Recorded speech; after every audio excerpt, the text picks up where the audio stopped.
क्या राजमा खाना सच में बहुत हेल्दी है या फिर ये एक ऐसा हेल्दी फूड है जिसे खाने के बाद हमारे पेट में गैस, अफारा, अपच और कई बार एसिडिटी भी बन जाती है। और काफी लोगों की तो ये पूरी रात भी खराब कर देता है। और सबसे बड़ा सवाल, अगर ये हेल्दी है तो इतने सारे लोगों को ये पेट की समस्याएं राजमा खाने के बाद क्यों होती हैं? और सच ये है कि समस्या राजमा में नहीं है। समस्या है कैसे आप उसे खा रहे हैं, कैसे आप उसे पका रहे हैं, किन चीजों के साथ आप उसे खा रहे हैं, कितनी मात्रा में उसे खा रहे हैं। तो आज की इस वीडियो में मैं आपको बताऊंगा राजमा में किस प्रकार का न्यूट्रिशन है, किस प्रकार के हेल्थ बेनिफिट्स राजमा को खाने से हमें होते हैं, और किस प्रकार से अगर आप राजमा को खाएंगे तो आपको तकलीफें नहीं होंगी, और किन लोगों को राजमा कम खाना चाहिए या अवॉइड भी करना चाहिए। नमस्कार, मेरा नाम डॉक्टर इंद्र मोहन खंडेलवाल है। मैं एक रेडियोलॉजिस्ट और लाइफस्टाइल ट्रांसफॉर्मेशन कोच हूं। और स्वस्थ्यंस के इस वीडियो में आपका हार्दिक स्वागत है। स्वस्थ्यंस का उद्देश्य है कि कैसे हम कामकाजी व्यक्तियों की मदद कर उनको और स्वस्थ और बेहतर कर सकते हैं, जिससे कि कम से कम दवाओं की उनको जरूरत पड़े, जैसा कि ज्यादातर लोग स्वस्थ कम्युनिटी में अपने लिए कर भी पा रहे हैं स्वास्थ्य संतुलन सिस्टम को अपना कर। तो चलिए अब चलते हैं अपनी आज की लर्निंग की ओर। राजमा पूरे भारतवर्ष में बहुत अच्छी प्रकार से खाया जाता है। ये एक प्रोटीन का बहुत अच्छा सोर्स है और काफी वैरायटीज में भी आता है। ब्राउन से कलर का राजमा भी आपको मिलता है और कुछ वैरायटी इसकी बिल्कुल डार्क रेड कलर की भी होती हैं। और राजमा चावल खाना काफी लोगों को बहुत ज्यादा पसंद है। घर में कोई पार्टी हो, अगर आप बाहर गए हुए हैं, किसी प्रकार का कोई लंच या डिनर एंजॉय कर रहे हैं, तो आपने राजमा चावल ज्यादातर उसमें खाया होगा। और वहीं पर दाल मखनी भी आपकी फेवरेट चॉइस जरूर होगी, चाहे आप कहीं भी किसी प्रकार से भी खाना खा रहे हो। तो आइए अब राजमा को अच्छी प्रकार से समझते हैं। सबसे पहले समझते हैं कि राजमा के अंदर किस प्रकार का न्यूट्रिशन है। जो आप ये 100 ग्राम पका हुआ राजमा खा रहे हैं, ये आपकी सेहत के लिए बहुत ही बढ़िया है। इसके अंदर तो तीन इंपॉर्टेंट चीजें आपको मिल रही हैं, उनको समझें। तो आपको यहां से मिलता है बढ़िया प्रकार का प्रोटीन। तकरीबन 8 से 9.5 ग्राम प्रोटीन आपको यहां से मिल जाता है, जो कि प्लांट प्रोटीन है और आपकी सेहत और आपके शरीर के लिए बहुत ही बढ़िया है। वहीं पर आपको फाइबर की भी मात्रा यहां से बहुत अच्छी मिलती है, और तकरीबन 7.5 से 8.5 ग्राम फाइबर आपको यहां से मिल रहा है। इसके अलावा जो एक और इंपॉर्टेंट चीज राजमा से आपको मिल रही है वो है कॉम्प्लेक्स कार्बोहाइड्रेट, जो आपकी पेट में एकदम से नहीं पचते और धीरे धीरे पचते हैं, जिसकी वजह से आपको जल्दी से भूख भी नहीं लगती और आपके शरीर में एकदम से ये शुगर स्पाइक्स भी नहीं करता। इसके अलावा राजमा में होता है अच्छी प्रकार से folate, iron, potassium, magnesium, phosphorus और अन्य प्रकार के पॉलीफिनॉल्स और ये बढ़िया प्रकार के एंटीऑक्सीडेंट्स। जिस भी माध्यम से आप हमें देख सुन पा रहे हैं, तो कृपया हमें कनेक्ट करना, फॉलो करना और सब्सक्राइब करना ना भूलें। और इस प्रकार के हेल्थ वीडियोस को अपने दोस्तों और परिवार वालों को जरूर शेयर करें, जिससे कि वो भी जल्द स्वस्थ और बेहतर हो जाएं। तो चलिए बात करते हैं राजमा के हमारे शरीर पर क्या स्वास्थ्य लाभ हैं। सबसे इंपॉर्टेंट फायदा आपको यहां से मिलता है कि राजमा खाने के बाद आपको हमेशा ऐसा लगता होगा कि पेट भरा भरा है, जल्दी से दोबारा आपको भूख लगती ही नहीं, क्योंकि इसके अंदर जो एक गुड क्वालिटी कॉम्प्लेक्स कार्बोहाइड्रेट है और इसका जो फाइबर है, इसकी वजह से आपको ये पेट भरा भरा लगता है और आपका दोबारा खाना खाने का मन नहीं करता, जिसकी वजह से आपकी स्नैकिंग कम होती है। और इसीलिए जो लोग अपना वजन घटा रहे हैं और जो लोग अपने शुगर को अच्छी प्रकार से नियंत्रित करना चाहते हैं, उनके लिए बहुत ही अच्छा है। वहीं पर यह रिजल्ट आपको तब मिलता है जब आप राजमा अच्छी प्रकार से खाते हैं। वहीं पर अगर आपके कॉम्बिनेशन राजमा के साथ कुछ ऐसे हैं जहां पर आपने बहुत ज्यादा चावल या चपाती इसके साथ खाया है, खूब सारी मीठी चीजें इसके साथ खाई हैं, डेजर्ट भी आपने अच्छी प्रकार से लिया है, तो अब यहां पर यह कॉम्बिनेशन बहुत ही गलत हो जाता है, और इसमें आपको इस प्रकार के फायदे कम मिलेंगे या ना के बराबर ही मिलेंगे, क्योंकि जो ये इतनी ज्यादा मात्रा में आपने शुगर दूसरे सोर्सेज से ले ली है, अब ये आपका कॉम्बिनेशन को डिरेल कर देती है, और अब आपको ये बेनिफिट्स नहीं मिल पाते। दूसरा फायदा होता है राजमा से आपके शुगर कंट्रोल के अंदर। जितना अच्छी प्रकार से आप इसके कॉम्प्लेक्स कार्बोहाइड्रेट और फाइबर को इस्तेमाल करते हैं, तो आपकी शुगर नियंत्रित रहती है। अगर इसके साथ आप दूसरे और कॉम्प्लेक्स कार्बोहाइड्रेट खा रहे हैं और ऐसे अनाज का चयन कर रहे हैं जिसके अंदर सिंपल शुगर्स कम है, तो आपको फायदे ज्यादा होते हैं। जैसे कि अगर आप राजमा चावल भी खाना पसंद करते हैं, तो इसके साथ जो चावल खा रहे हैं उसको ब्राउन राइस में कन्वर्ट कर दें और उसकी मात्रा को सीमित करेंगे, तो अब आपके फायदे बढ़ जाएंगे। इसके अलावा आप इसके साथ जो चने की रोटी खा रहे हैं, तो अब आपके फायदे बढ़ जाएंगे, क्योंकि आपके शरीर को एक कॉम्प्लेक्स कार्बोहाइड्रेट मिल रहा है जो कि आपके शरीर में धीरे धीरे शुगर को रिलीज करेगा, और आपकी शुगर की दवाइयों की रिक्वायरमेंट भी कम होगी, और आपके शरीर के अंदर एकदम से ये शुगर स्पाइक्स नहीं आएंगी। तीसरा फायदा होता है राजमा से आपके दिल को, क्योंकि इसके अंदर पोटेशियम बहुत अच्छी प्रकार से है, और पोटेशियम हमारे शरीर में बीपी को नियंत्रित करने के लिए बहुत ही ज्यादा इंपॉर्टेंट है। और बीपी अपने आप में दिल की बीमारियों का एक बहुत बड़ा कारण है। और वहीं पर इसका जो गुड क्वालिटी फाइबर है, वो भी आंत के लेवल पे हमारे लिए काम करता है और हमारे कोलेस्ट्रोल को मैनेज करता है, जिससे कि अब हमारे शरीर के अंदर गुड क्वालिटी एचडीएल कोलेस्ट्रॉल बढ़ता है, टोटल कोलेस्ट्रॉल घटता है, और ये बैड क्वालिटी एलडीएल कोलेस्ट्रॉल घटता है, जिससे अब हमारी खून की नलिकाएं और बेहतर रह पाती हैं और दिल अच्छी प्रकार से काम कर पाता है। चौथा फायदा राजमा खाने से हमें होता है, हमारी आंत का स्वास्थ्य और अच्छा और बेहतर हो जाता है, क्योंकि इसका जो गुड क्वालिटी फाइबर है वो हमारी आंत की सफाई भी करता है और पानी को भी पकड़ के रखता है, जिससे हमें ये कॉन्स्टिपेशन जैसी समस्याएं नहीं होती और हमारी आंत बहुत बढ़िया रहती है। वहीं पर ये गुड क्वालिटी फाइबर हमारी आंत में जाकर हमारे माइक्रोबायोम को भी और अच्छा रखता है, और उनका खाना बनता है, जिससे कि हमारी आंत का स्वास्थ्य और बेहतर हो जाता है, हमारी इम्यूनिटी बेहतर होती है, हमारे शरीर में अच्छी प्रकार से हार्मोन्स का निर्माण होता है, और हमारे शरीर में अच्छी प्रकार से सेरोटोनिन भी बनता है, जो हमारे मूड को अच्छा रखता है और हमें खुश रखता है। राजमा के एंटीऑक्सीडेंट्स और पॉलीफिनॉल भी हमारे शरीर के लिए बहुत ही इंपॉर्टेंट है, और हमारी रोग अवरोधक क्षमता को बढ़ाते हैं, हमारी इम्यूनिटी को अच्छा रखते हैं। साथ ही जो इसका गुड क्वालिटी फाइबर है वो अच्छी प्रकार के माइक्रोबायोम को डेवलप करता है और हमारी इम्यूनिटी को और अच्छा करता है। तो चलिए बात करते हैं कौन सा राजमा हमारे शरीर के लिए ज्यादा बेहतर है। तो राजमा की आपने दो वैरायटी तो जरूर देखी होंगी, एक जो ब्राउनिश कलर का राजमा आता है वो, और इसके अलावा एक डार्क रेड कलर का राजमा आता है। तो इसके अंदर जो आपके डार्क कलर का राजमा है, इसके अंदर एंटीऑक्सीडेंट्स और पॉलीफिनोल्स की मात्रा ज्यादा होती है। तो यहां से आपको ये एडिशनल फायदा मिलता है और ये आपके स्वास्थ्य के लिए ज्यादा फायदेमंद है। तो जब भी आपको इस प्रकार का राजमा मिले, तो उसे भी रोटेट करके अपनी डाइट के अंदर शामिल जरूर करें, जिससे कि आपके फायदे बढ़ जाएं। इसके अलावा राजमा आपका कितनी अच्छी प्रकार से गल रहा है, कितना वो फ्रेश है या कितना पुराना राजमा है, इसकी वजह से भी इसकी न्यूट्रिएंट वैल्यू के ऊपर फर्क पड़ता है। तो जितना फ्रेश राजमा खाएंगे, जितना ऐसा राजमा खाएंगे जो अच्छी प्रकार से भीगता है, फूलता है और अच्छी प्रकार से गल जाता है, तो वो राजमा आपके लिए ज्यादा बेहतर है। अगर आपको किसी राजमा को पकाने के लिए बहुत ज्यादा समय लगाना पड़ता है, तो वो राजमा के अंदर आपको इतनी अच्छी प्रकार से न्यूट्रिशन नहीं मिल पाएगा।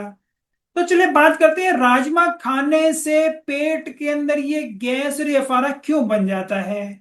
जो आप ये राजमा खा रहे हैं इसके अंदर कॉम्प्लेक्स कार्बोहाइड्रेट तो है ही, अच्छी प्रकार का फाइबर भी आपको यहां से मिल रहा है, और कुछ ऐसे कॉम्प्लेक्स कार्बोहाइड्रेट हैं जैसे कि रेफिनोज, जो कि जिनकी आंत सेंसिटिव होती है उनको पचाने में इन्हें तकलीफ होती है, जिसकी वजह से ये कुछ लोगों के पेट के अंदर गैस बनाता है, और जिनकी गट थोड़ी वीक है उनको ये ज्यादा समस्या दे सकता है। और जब ये कॉम्प्लेक्स कार्बोहाइड्रेट उनकी आंत में जाता है तो वहां पे फर्मेंट भी होता है, जिनकी वजह से उनके पेट में ज्यादा गैस बनती है। हालांकि ये जो गैस आपके पेट में बन रही है, इसके कुछ और फैक्टर्स भी हैं कि आपने किस प्रकार से राजमा को बनाया है। जैसे कि राजमा बनाने से पहले और पकाने से पहले उसको आप कम समय के लिए भिगो रहे हैं, उसके पानी को जिसमें आपने उसे भिगोया है उसको आप नहीं फेंक रहे, या जब उसे पका रहे हैं तो आप उसे अच्छी प्रकार से नहीं पका पा रहे और वो अभी नहीं गल रहा, इसकी वजह से भी आपको ऐसी समस्याएं हो सकती हैं।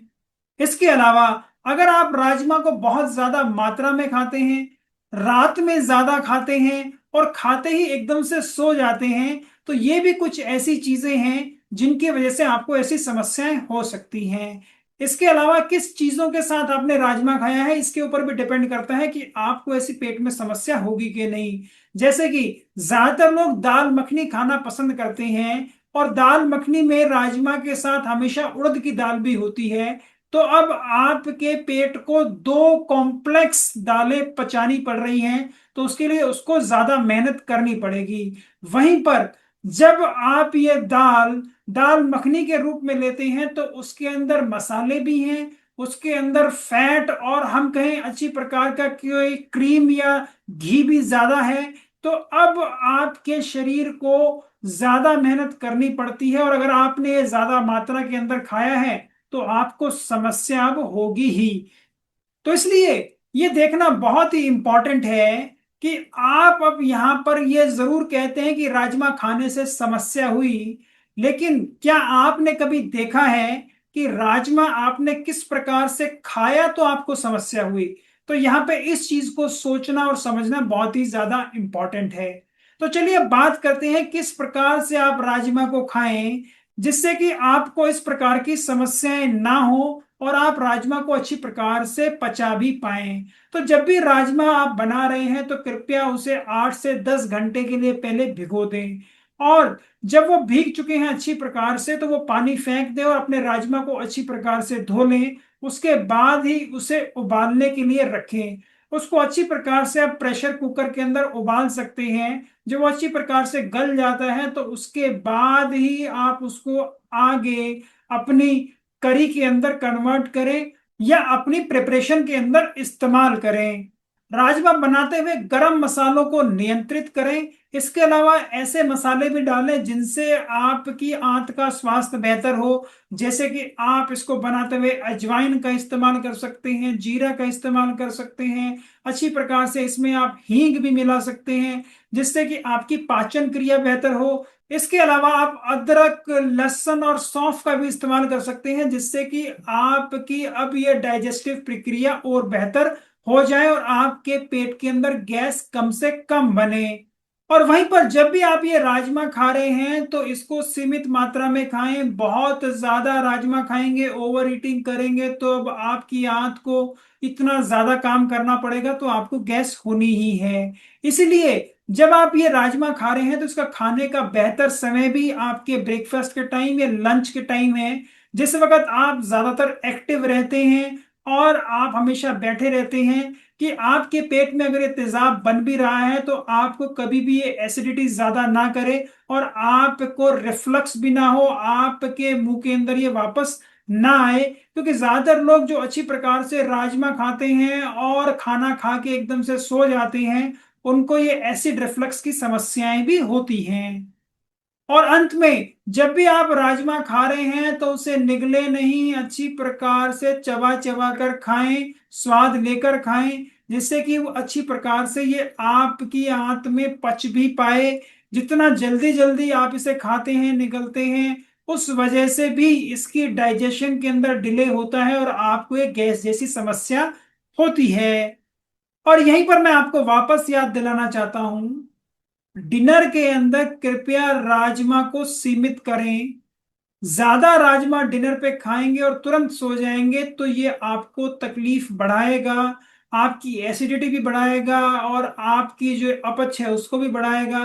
तो कृपया इसको हमेशा याद रखें और इसको लंच और ब्रेकफास्ट में ज्यादा इस्तेमाल करें। तो बात करते हैं राजमा के बढ़िया कॉम्बिनेशंस क्या हैं। राजमा को जब भी आप अपने चावल के साथ खा रहे हैं तो एक अच्छा कॉम्बिनेशन है, क्योंकि राजमा के अंदर कुछ अमीनो एसिड स्पेशली मिथ्योनिन नहीं होता है या कम मात्रा के अंदर होता है, जो कि आपके चावल के अंदर अच्छी मात्रा के अंदर होता है। तो जब आप इसे राजमा चावल के रूप में खाते हैं तो आपके शरीर को लगभग सारे असेंशियल अमीनो एसिड्स मिलते हैं और आपका एक कॉम्बिनेशन बहुत अच्छा है। लेकिन यहाँ पर जो समस्या होती है वो यही है, एक तो लोग इसे ओवर ईट करते हैं, दूसरा चावल की मात्रा अगर आप ज्यादा खाएंगे तो यहां से भी समस्या उत्पन्न होने वाली है, ये कॉम्बिनेशन बिगड़ने वाला है। तो यहां पर अगर आप ब्राउन राइस का इस्तेमाल करते हैं और राइस को लिमिट करते हैं और इस राजमा राइस के साथ सलाद भी ऐड कर लेते हैं तो ये आपका बहुत अच्छा कॉम्बिनेशन है। वहीं पर राजमा को आप वेजिटेबल्स के साथ भी कंबाइन करते हैं तो ये भी बहुत ही अच्छा कॉम्बिनेशन है, जिससे आपके शरीर में भी कॉम्प्लेक्स कार्बोहाइड्रेट बढ़ते हैं और एकदम से आपके शरीर में शुगर रिलीज नहीं होता। तो ये कॉम्बिनेशन भी आपके लिए बहुत ही बढ़िया है। राजमा को आप जो चने की रोटी के साथ खा रहे हैं तो ये कॉम्बिनेशन भी आपके लिए बहुत बढ़िया है। लेकिन जब भी जो चने की रोटी खा रहे हैं तो यहाँ पे आपको ध्यान रखना है कि जो चने की रोटी भी हैवी होती है उसको लिमिट करके रखना है। बहुत ज्यादा मात्रा में अगर आप जो चने की रोटियां भी इसके साथ खाएंगे तो ये मील आपके लिए ओवरऑल हैवी हो जाएगी। राजमा खाते हुए अगर आप दही को ऐड कर लेते हैं तो ये भी एक बहुत अच्छा कॉम्बिनेशन है, क्योंकि राजमा के अंदर प्रीबायोटिक फाइबर के रूप में होता है और कॉम्प्लेक्स कार्बोहाइड्रेट के अंदर होता है। वहीं पर आपको दही से प्रोबायोटिक्स मिल जाते हैं जो कि आपकी आंत के स्वास्थ्य को और अच्छा रखते हैं और आपकी पाचन क्रिया को और बेहतर कर पाते हैं। और जब हम कॉम्बिनेशन की बात कर रहे हैं तो मैं आपको बताना चाहता हूं, राजमा को ज्यादातर लोग प्लेन नहीं खाते, इसके साथ उड़द का इस्तेमाल भी करते हैं। तो जब भी आप उड़द दाल को राजमा के साथ बना रहे हैं तो ये कॉम्बिनेशन अपने आप में एक हैवी कॉम्बिनेशन बन जाता है कि अब आपकी आंत को दो लेग्यूम्स को पचाना पड़ रहा है जिसके अंदर कॉम्प्लेक्स फाइबर की मात्रा ज्यादा है। तो जब भी आप इसे इस प्रकार से इस्तेमाल कर रहे हैं, दाल मखनी के रूप में इस्तेमाल कर रहे हैं, तो कृपया इसे लंच में ही खाएं, सीमित मात्रा में खाएं, ज्यादा मात्रा में ना खाएं। यह कॉम्बिनेशन ऑलरेडी बहुत हैवी है और अगर दाल मखनी के रूप में आपने इसे लिया तो यह बहुत ज्यादा हैवी हो जाता है। तो चलिए बात करते हैं किन लोगों को राजमा का इस्तेमाल नहीं करना चाहिए। जिनकी आंत में पहले से ही समस्या है, किसी को इडियोपैथिक बावल सिंड्रोम है, और जैसे ही वो किसी प्रकार के फाइबर की मात्रा लेते हैं और उनकी आंत में ये अफारा सा हो जाता है तो उनको इसे सीमित करना चाहिए। वहीं पर जिन लोगों को इन्फ्लेमेटरी बावल डिजीज है उनको भी इसकी मात्रा को सीमित करना चाहिए। अगर आपकी पेट की किसी प्रकार की कोई सर्जरी अभी हाल फिलहाल में ही हुई है तब भी आपको राजमा को अवॉइड करना चाहिए, क्योंकि ये पचाने में थोड़ा मुश्किल होता है। अगर आपको गुर्दे की समस्या है और आपके डॉक्टर ने आपको कम प्रोटीन लेने के लिए कहा है या ऐसी चीजें मना की हैं जिनके अंदर पोटेशियम ज्यादा है, तो भी आपको इसे लिमिट करना चाहिए। और अगर आप अच्छी प्रकार से राजमा खाते हैं और आपको गुर्दे की समस्या है तो अपने डॉक्टर को भी ये बताना ना भूलें। वहीं पर जिन लोगों को जोड़ों की समस्या है, गठिया बाव उन्हें रहता है, जिसको कि हम गाउट कहते हैं, तो इसके अंदर भी जब आप अपने राजमा को सीमित करेंगे तो आपके फायदे बढ़ जाएंगे, क्योंकि जितनी ज्यादा मात्रा में प्रोटीन आप खाएंगे उतना ज्यादा यूरिक एसिड आपके शरीर में बनेगा और आपको ये गठिया बाव की शिकायत बढ़ जाएगी। और अगर आपको राजमा खाने से किसी प्रकार की कोई एलर्जी है तो भी आपको इसे सीमित करना चाहिए, थोड़ी मात्रा में खाना चाहिए। अगर किसी प्रकार की कोई समस्या नहीं है तो थोड़ी मात्रा इसकी आप बढ़ा सकते हैं, लेकिन ज्यादा मात्रा में तो आपको इसे नहीं खाना है। तो मैं उम्मीद करता हूं अब ये सारी जानकारी प्राप्त कर आपको समझ में आ गया होगा, राजमा हमारी सेहत के लिए बहुत बढ़िया है। लेकिन राजमा कोई ऐसी चीज नहीं है जो बढ़िया है तो उसे हम अनलिमिटेड खा सकते हैं। हम ये कब खा रहे हैं, क्यों खा रहे हैं, किन चीजों के साथ खा रहे हैं, हमारे पर्सनल गोल्स क्या हैं, हमारी हेल्थ के गोल्स क्या हैं और हमारी जरूरत क्या है, जब तक उसे हम नहीं समझते और इसको हम ज्यादा मात्रा में खा रहे हैं तो ये आपको नुकसान करेगा अच्छा होने के बावजूद भी। तो इसलिए राजमा को आप संतुलित तरीके से खाएंगे, संतुलित मात्रा में खाएंगे तो आपके शरीर को फायदे जबरदस्त होंगे, आपको नुकसान नहीं होगा। अगर आपको भी वीडियो अच्छी लगी हो तो कृपया इसे अपने दोस्तों और परिवार वालों को जरूर शेयर करें, जिससे कि उनका स्वास्थ्य भी और अच्छा और बेहतर हो। और जिस भी माध्यम से आप हमें देख सुन पा रहे हैं, तो कृपया हमें कनेक्ट करना, फॉलो करना और सब्सक्राइब करना भी ना भूलें। तो कृपया कमेंट बॉक्स में जरूर लिखकर बताएं कि आप भी किस प्रकार राजमा का इस्तेमाल करते हैं, कौन से राजमा का इस्तेमाल करते हैं और उसको किसके साथ खाना पसंद करते हैं, जिससे लोगों को भी पता लगे कि किस प्रकार से लोग राजमा का इस्तेमाल कर रहे हैं। और मैं उम्मीद करता हूं कि अब आगे से आप उसे हमेशा संतुलित मात्रा में और संतुलित तरीके से खाएंगे, जिससे कि आपका स्वास्थ्य बढ़िया रहे। आपके किसी प्रकार के क्वेश्चन है, कोई और विचार है, तो कृपया उनको भी कमेंट बॉक्स में लिखना ना भूलें। जल्द ही मिलते हैं स्वास्थ्यंस की अगली वीडियो में। तब तक के लिए नमस्कार, धन्यवाद, खुश रहें, स्वस्थ रहें।